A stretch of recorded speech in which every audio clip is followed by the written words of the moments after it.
Students are better able to navigate the world if they can understand the perspectives of others. They will build better relationships at school, at home, and on their future jobs if they can empathize with others, including those from backgrounds and cultures that are different from their own.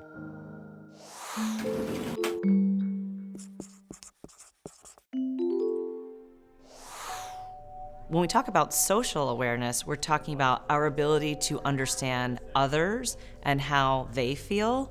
So in social awareness, we're talking about the ability to take the perspective of others, to think through how other people might feel in a certain situation, to appreciate diversity, to recognize emotions, to read body language, really to understand how other people may fit into the bigger picture.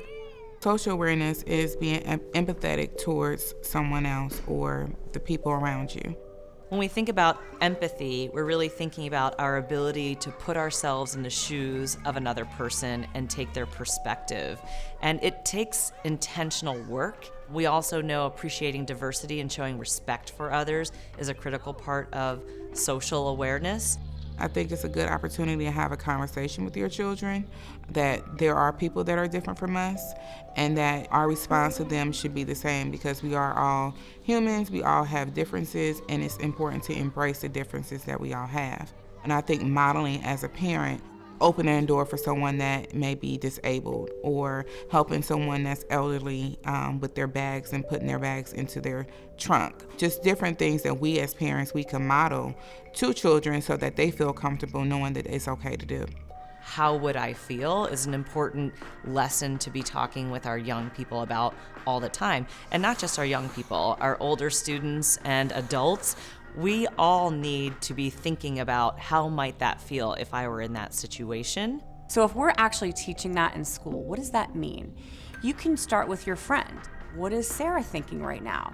You can do that in a myriad of ways. Teachers are so creative. We do it with books, with characters. Let's talk about this character. What is she feeling? What might she do? How would you feel in that situation? You can actually then have role plays as older kids. Talk about something you went through.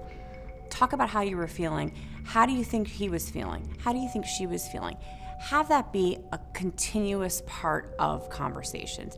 And this doesn't have to be a separate social emotional lesson. It can be history, English, even math, you name it. There's always a way to talk about how others are feeling and thinking and how you could work more together.